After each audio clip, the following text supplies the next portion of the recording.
आया थी मुझे घर में आते धनी पे थियो मुझो बाबा वाला चाचा साईं म्यादार सां गॾु वियो हज ते पोइ वरी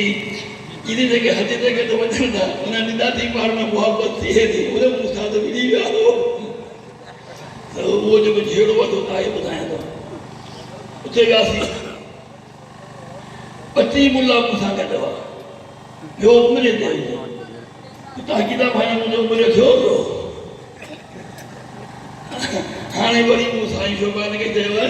त पोइ चए त मुंहिंजो हलंदासीं चई त पहिरीं दुबई हलंदासीं पोइ होॾां मुंहिंजो पोइ हज बराबरि थी वियो जेकर दुबई हले त मूंखे हैरानी का ॾिसंदे करे मां आयो मदीनो पाक मुंहिंजो सुभाणे अलाह मके ऐं मदीने जेको मट कोन्हे मगर सिंध मुंहिंजी बि कंहिंखां घटि कोन्हे तव्हां कीदा माण्हू ईअं थी कंहिंसां मुक़ाबिलो करणु आउं पाण खे पढ़ायां त कोन थो पर आउं ख़ाली हथे इन्हनि माण्हुनि सां मुक़ाबिलो करियां मको ऐं मदीनो अक़ीदत जो पायो मूंखे सिंध सां इश्क आहे सवायो मथो हणन मुल्ला मूंसां तूं अजायो मुंहिंजी दिलि ते तुंहिंजो चढ़ियो कट कोन्हे मके ऐं मदीने जो को मट कोन्हे पहिरीं का बि किबले जो कलमू सिखां थो पोइ सिंध लाइ गीत सोनू लिखां थो ॿिन्ही लाइ हुब आउं हिकिड़ी रखां थो ॿियो मामिलो को बि मूं वटि कोन्हे मके ऐं मदीने जो को मट कोन्हे को हाफ़िज़ जे पोयां हले न हले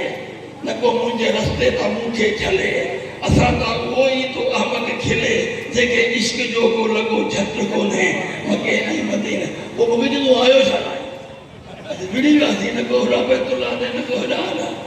आख़िरी दफ़ो विड़ी वियासीं तेॾी महिल मूंखे अची वियो चयोसि मुंहिंजो मुंहिंजूं अखियूं पोतियूं उते ॾिस तूं अंधो आहीं मुड़ा इहो उते जो शेर लिखियो बि मूं हरम पाक में शायरी मुंहिंजूं अखियूं पोतियूं उते जित तूं अंधो आहीं मुला शैतान खे पियो रोज़ शब ॾींदो चंदो आहीं मुला मुंहिंजो बारी ते जिन जो भर वसो तिन खे कहिड़ो तुंहिंजो फिक्र इब्लीस जो कोन थियो सो तूं कंदो आहीं मुला मुंहिंजूं अखियूं पोते उते लिल्लाह कारण तूं लड़ी उमिरि ते आयो कोन आहीं पैसे जे तूं पोयां आहीं उनजो पंधो आहीं मुला क़ुर पे तुंहिंजे अॻियां मूं पे पढ़ियो काफ़र चई मूंखे उते बि आहे ॿुधाए थो क़ुर पे तुंहिंजे अॻियां मूं पे पढ़ियो काफ़र चई फिरौन ऐं हामान मां कंहिंजो धंधो आहीं मुला